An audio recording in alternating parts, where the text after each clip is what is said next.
Good morning friends, welcome to short hand helpline. Short hand helpline में आप सभी का स्वागत है। तो चलिए स्टार्ट करते हैं। हमेशा की तरह 80 शब्द प्रति मिनट और 90 शब्द प्रति मिनट और 100 शब्द प्रति मिनट का डिक्टेशन।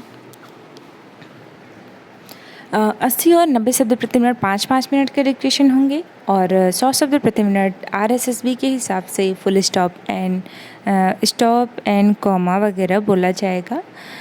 तो उसके लिए रेडी रहें। यदि आप 10 मिनट का लिखते हैं तो अदरवाइज़ आप स्किप करके डायरेक्ट लिख सकते हैं 10 मिनट का। अदरवाइज़ 8 मिनट का लिखना चाहें तो जैसा भी आपको उचित लगे वैसे ही डिक्टेशन आप लिख सकते हैं। और इसका ट्रांसलेट करने के लिए आपको सर्च करना है वेबसाइट में जाके एडिटोरियल सेक्शन में और आज का डे सिलेक्ट करना है।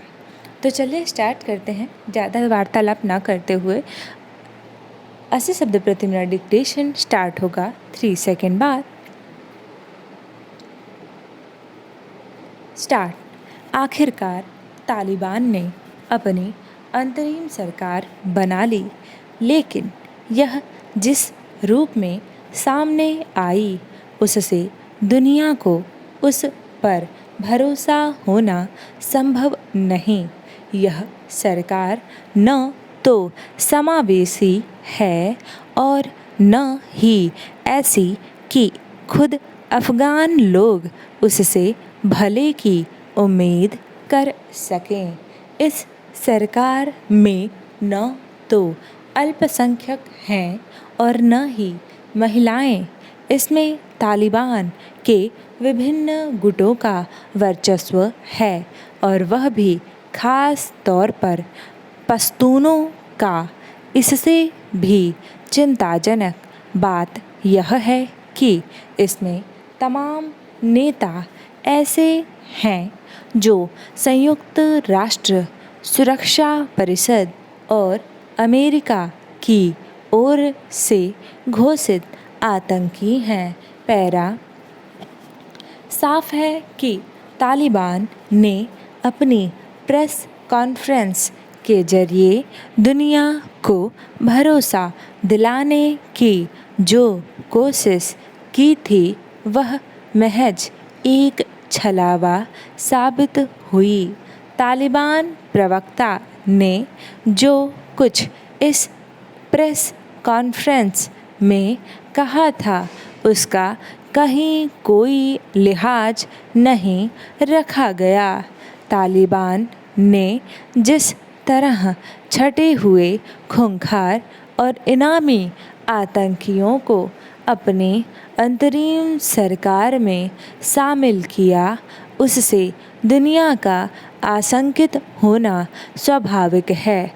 तालिबान नेताओं ने घोषणा की है कि उनकी सरकार शरिया के हिसाब से चलेगी। इसका मतलब है कि 21वीं सदी में अफ़गानिस्तान को मध्ययुगीन तौर तरीक़ों से चलाया जाएगा जिनमें महिलाओं के लिए कोई स्थान नहीं होगा। शरिया वाले शासन में अल्पसंख्यक भी अपने लिए बेहतर भविष्य नहीं देख सकते। पैरा। तालिबान की अंतरिम सरकार का जैसा रूप स्वरूप सामने आया उससे आशंकाएं इसलिए और बढ़ गई हैं क्योंकि उस पर पाकिस्तान की स्पष्ट छाप दिख रही है। इसमें कहीं कोई संदेह नहीं कि यह सरकार पाकिस्तान के हिसाब से चलेगी और उस पर चीन का भी प्रभाव दिखेगा। ये वे देश हैं जो भारतीय हितों को नुकसान पहुंचाने का कुचक्र रच सकते हैं। स्पष्ट है कि तालिबान के ऐसे दावों के बाद भी भारत को सतर्क रहना होगा कि अफ़गानिस्तान की धरती का इस्तेमाल किसी अन्य देश के खिलाफ नहीं होने दिया जाएगा। इसकी भरी पूरी आशंका है कि ऐसा होगा। पैरा अंदेशा इस बात का भी है कि तालिबान की मदद से अफ़गानिस्तान में अल-कायदा और इस्लामिक स्टेट जैसे आतंकी संगठन फले फूलेंगे। ऐसा होने का मतलब है सारी दुनिया के लिए खतरा बढ़ना। विश्व समुदाय को इस खतरे के प्रति न केवल सचेत रहना होगा बल्कि उस पर लगाम लगाने के लिए सक्रिय भी होना होगा।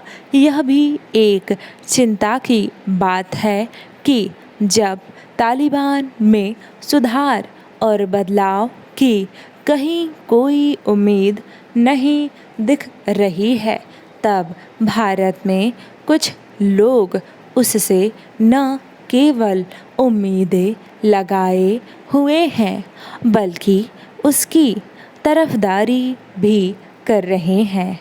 ऐसा तब किया जा रहा है जब तालिबान अपनी अमानवीय हरकतों से खुद को बेनकाब कर रहा है।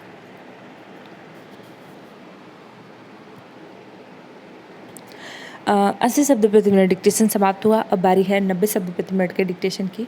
हम बता दें, अगर आप हमारे टेलीग्राम ग्रुप में ज्वाइन हुए हैं तो वहाँ आपको PDF एंड आउटलाइंस की PDF भी प्रोवाइड की जाती है।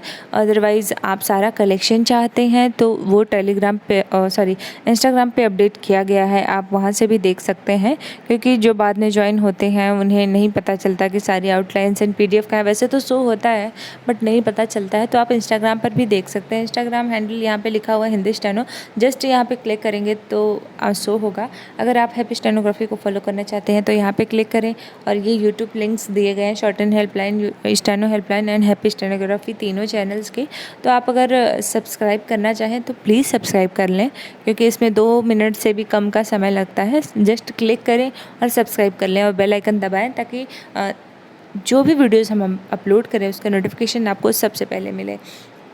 और अगर आप हमारी पेज से रिज्वाइन करना चाहते हैं तो यहाँ पे क्लिक करें, SMS हेयर टू ज्वाइन, यहाँ पे जस्ट क्लिक करेंगे तो आप हमें मैसेज कर पाएंगे। क्योंकि राइट टाइम पे राइट डिसीजन लेना बहुत ही ज़्यादा इंपॉर्टेंट होता है। अदरवाइज़ आप इधर उधर भटकते ही रह जाएंगे और जब समय बीत जाएगा तो आप किस्मत को दोष देंगे, नहीं तो सिस्टम को दोष देंगे कि सिस्टम ही ख़राब है, शासन तंत्र ही ख़राब है। तो आप मेहनत उतनी करिए ताकि आप फिर ब्लेम कर सकें कि आपका सिलेक्शन नहीं हुआ। पहले तो आप मेहनत नहीं करते हैं, फिर गलतियां करते हैं, फिर जब सिलेक्शन नहीं होता है तो या तो आप सरकार को दोष देते हैं या तो फिर कोचिंग संस्था को दोष देते हैं या फिर अपने आप को दोष देते हैं।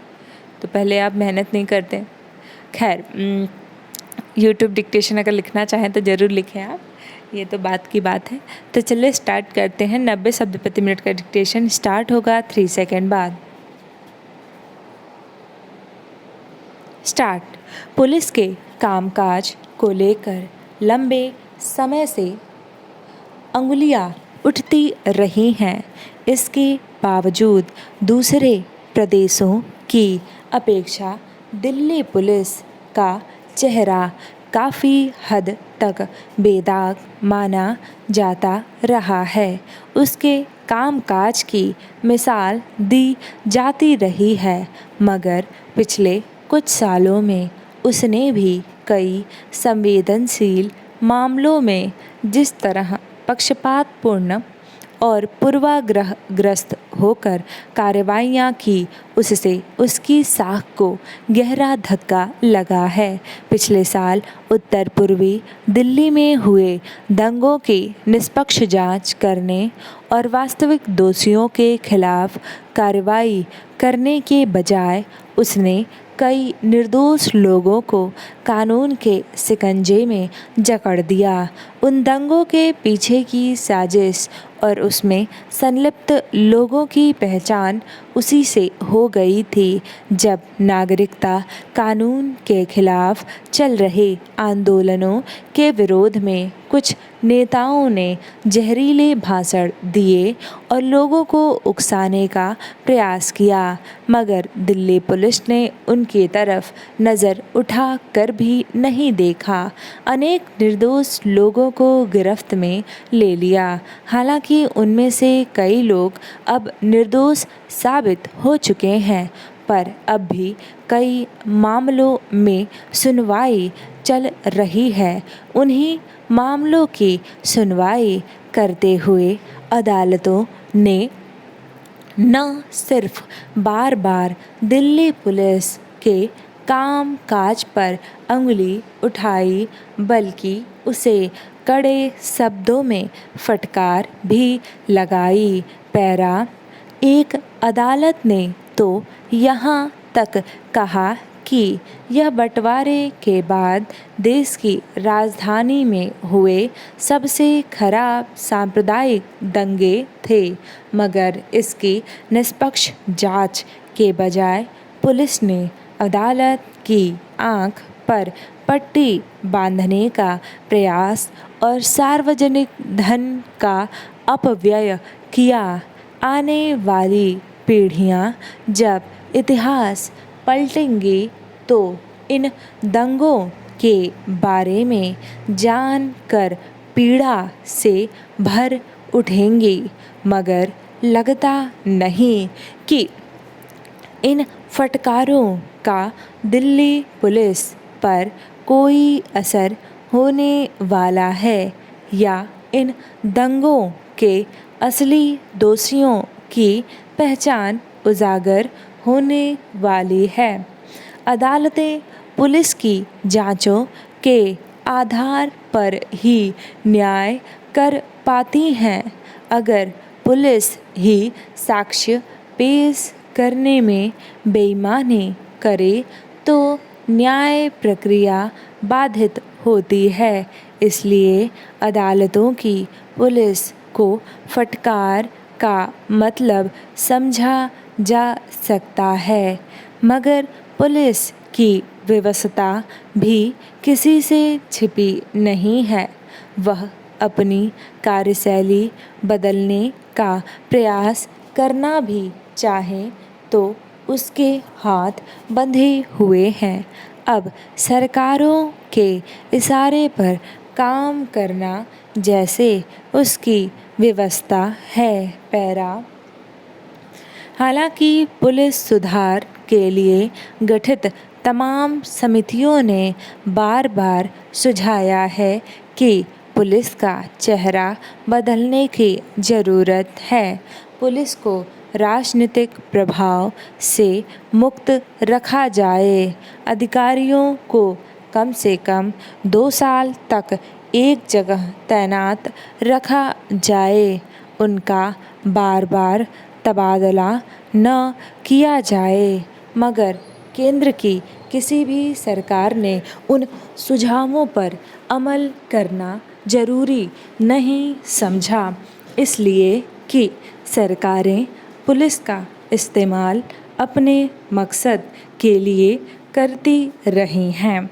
अगर वे पुलिस को स्वतंत्र रूप से काम करने के लिए छोड़ देंगी तो उनके लिए मुश्किलें खड़ी होती रहेंगी।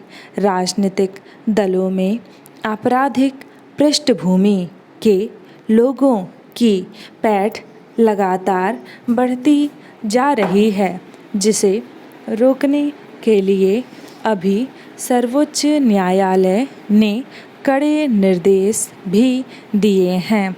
सत्ता पक्ष अपने करीबी लोगों के अपराध और अपनी अनियमितताओं पर पर्दा डालने में तभी कामयाब हो सकती है जब वह पुलिस को अपने चंगुल में रखे। इसलिए सरकारें पुलिस अधिकारियों को तरह तरह के शिकंजों में जकड़कर रखने का प्रयास करती हैं। दिल्ली पुलिस पर वह शिकंजा अब शायद कुछ अधिक कस गया है, इसीलिए वह वही करती देखी जाती है जो सरकार चाहती है। मेरे थोड़ा जीभ में छाले हो गए हैं, इसलिए इसमें स्पीड में थोड़ा सा फ्लक्चुएशन हुआ है। आई होप आज के लिए आप लोग मैनेज कर सकते हैं। तो चलिए 100 का स्टार्ट करते हैं। इसमें कंटिन्यूटी स्टार्ट करने का प्रयास करेंगे, बट थोड़ा सा प्रॉब्लम होती है बोलने में और ज़्यादा देर तक कंटिन्यू करने में, बट कोई नहीं, ऐसा छोड़ भी नहीं सकते कि ऐसा ही स्किप कर दें एक दिन, क्योंकि एग्ज़ाम होने वाले हैं। तो आई होप आप समझ रहे होंगे। 100 शब्द प्रति मिनट डिक्टेशन स्टार्ट होगा 3 सेकेंड बाद। स्टार्ट। आखिरकार तालिबान ने अपनी अंतरिम सरकार बना ली, लेकिन यह जिस रूप में सामने आई, उससे दुनिया को उस पर भरोसा होना संभव नहीं। स्टॉप। यह सरकार न तो समावेशी है और न ही ऐसी कि खुद अफ़गान लोग उससे भले की उम्मीद कर सकें। स्टॉप। इस सरकार में न तो अल्पसंख्यक हैं और न ही महिलाएं। स्टॉप। इसमें तालिबान के विभिन्न गुटों का वर्चस्व है और वह भी खास तौर पर पश्तूनों का। स्टॉप। इससे भी चिंताजनक बात यह है कि इसमें तमाम नेता ऐसे हैं, जो संयुक्त राष्ट्र सुरक्षा परिषद और अमेरिका की ओर से घोषित आतंकी हैं। Stop para. साफ है कि तालिबान ने अपनी प्रेस कॉन्फ्रेंस के जरिए दुनिया को भरोसा दिलाने की जो कोशिश की थी, वह महज एक छलावा साबित हुई। स्टॉप। तालिबान प्रवक्ता ने जो कुछ इस प्रेस कॉन्फ्रेंस में कहा था, उसका कहीं कोई लिहाज नहीं रखा गया। स्टॉप। तालिबान ने जिस तरह छटे हुए, खूंखार और इनामी आतंकियों को अपनी अंतरिम सरकार में शामिल किया, उससे दुनिया का आशंकित होना स्वाभाविक है। स्टॉप। तालिबान नेताओं ने घोषणा की है कि उनकी सरकार शरिया के हिसाब से चलेगी। स्टॉप। इसका मतलब है कि 21वीं सदी में अफ़गानिस्तान को मध्ययुगीन तौर तरीकों से चलाया जाएगा, जिनमें महिलाओं के लिए कोई स्थान नहीं होगा। स्टॉप। शरिया वाले शासन में अल्पसंख्यक भी अपने लिए बेहतर भविष्य नहीं देख सकते। Stop para. तालिबान की अंतरिम सरकार का जैसा रूप स्वरूप सामने आया, उससे आशंकाएं इसलिए और बढ़ गई हैं, क्योंकि उस पर पाकिस्तान की स्पष्ट छाप दिख रही है। स्टॉप। इसमें कहीं कोई संदेह नहीं कि यह सरकार पाकिस्तान के हिसाब से चलेगी और उस पर चीन का भी प्रभाव दिखेगा। स्टॉप।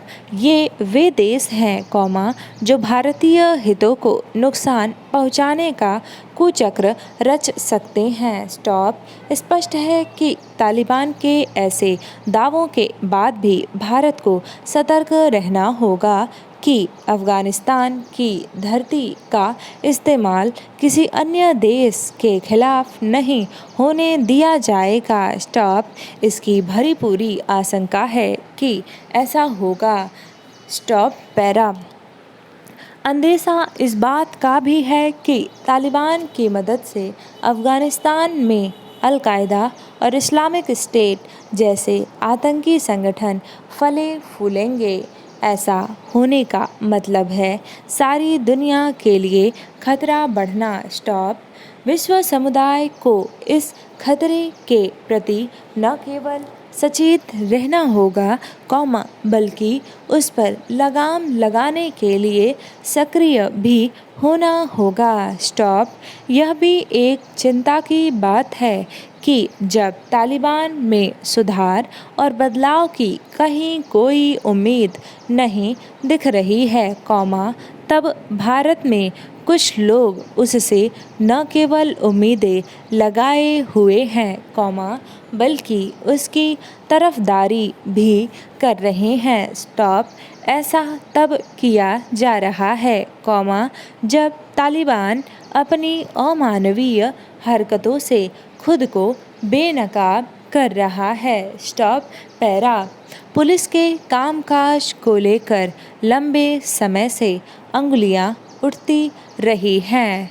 स्टॉप इसके बावजूद दूसरे प्रदेशों की अपेक्षा दिल्ली पुलिस का चेहरा काफ़ी हद तक बेदाग माना जाता रहा है। स्टॉप उसके कामकाज की मिसाल दी जाती रही है। स्टॉप मगर पिछले कुछ सालों में उसने भी कई संवेदनशील मामलों में जिस तरह पक्षपातपूर्ण और पूर्वाग्रहग्रस्त होकर कार्रवाइयाँ की, उससे उसकी साख को गहरा धक्का लगा है। स्टॉप पिछले साल उत्तर पूर्वी दिल्ली में हुए दंगों की निष्पक्ष जांच करने और वास्तविक दोषियों के खिलाफ कार्रवाई करने के बजाय उसने कई निर्दोष लोगों को कानून के शिकंजे में जकड़ दिया। स्टॉप उन दंगों के पीछे की साजिश और उसमें संलिप्त लोगों की पहचान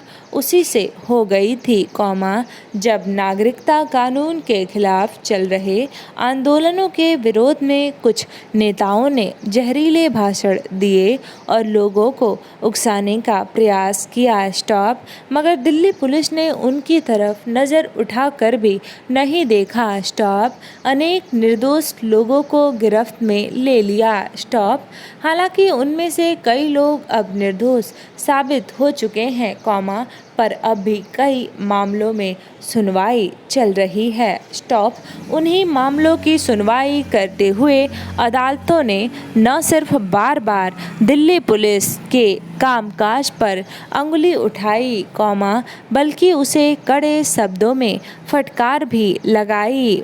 स्टॉप पैरा। एक अदालत ने तो यहाँ तक कहा कि यह बंटवारे के बाद देश की राजधानी में हुए सबसे खराब सांप्रदायिक दंगे थे। स्टॉप मगर इसकी निष्पक्ष जांच के बजाय पुलिस ने अदालत की आंख पर पट्टी बांधने का प्रयास और सार्वजनिक धन का अपव्यय किया। स्टॉप आने वाली पीढ़ियां जब इतिहास पलटेंगी, तो इन दंगों के बारे में जानकर पीड़ा से भर उठेंगी। स्टॉप मगर लगता नहीं कि इन फटकारों का दिल्ली पुलिस पर कोई असर होने वाला है या इन दंगों के असली दोषियों की पहचान उजागर होने वाली है। स्टॉप अदालतें पुलिस की जांचों के आधार पर ही न्याय कर पाती हैं, अगर पुलिस ही साक्ष्य पेश करने में बेईमानी करे, तो न्याय प्रक्रिया बाधित होती है। स्टॉप इसलिए अदालतों की पुलिस को फटकार का मतलब समझा जा सकता है। स्टॉप मगर पुलिस की व्यवस्था भी किसी से छिपी नहीं है। स्टॉप वह अपनी कार्यशैली बदलने का प्रयास करना भी चाहे तो उसके हाथ बंधे हुए हैं। स्टॉप अब सरकारों के इशारे पर काम करना जैसे उनकी व्यवस्था है। Stop para. हालांकि पुलिस सुधार के लिए गठित तमाम समितियों ने बार बार सुझाया है कि पुलिस का चेहरा बदलने की ज़रूरत है। स्टॉप पुलिस को राजनीतिक प्रभाव से मुक्त रखा जाए। स्टॉप अधिकारियों को कम से कम 2 साल तक एक जगह तैनात रखा जाए। स्टॉप उनका बार बार तबादला न किया जाए। स्टॉप मगर केंद्र की किसी भी सरकार ने उन सुझावों पर अमल करना जरूरी नहीं समझा। स्टॉप इसलिए कि सरकारें पुलिस का इस्तेमाल अपने मकसद के लिए करती रही हैं। स्टॉप अगर वे पुलिस को स्वतंत्र रूप से काम करने के लिए छोड़ देंगी, तो उनके लिए मुश्किलें खड़ी होती रहेंगी। स्टॉप राजनीतिक दलों में आपराधिक पृष्ठभूमि के लोगों की पैठ लगातार बढ़ती जा रही है, जिसे रोकने के लिए अभी सर्वोच्च न्यायालय ने कड़े निर्देश भी दिए हैं। स्टॉप सत्ता पक्ष अपने करीबी लोगों के अपराध और अपनी अनियमितताओं पर पर्दा डालने में तभी कामयाब हो सकती है, जब वह पुलिस को अपने चंगुल में रखे। स्टॉप। इसलिए सरकारें पुलिस अधिकारियों को तरह तरह के शिकंजों में जकड़कर रखने का प्रयास करती हैं। स्टॉप। दिल्ली पुलिस पर वह शिकंजा अब शायद कुछ अधिक कस गया है, इसलिए वह वही करती देखी जाती है, जो सरकार चाहती है। स्टॉप। मिलते हैं नेक्स्ट वीडियो में, तब तक अपना ख्याल रखिए। धन्यवाद।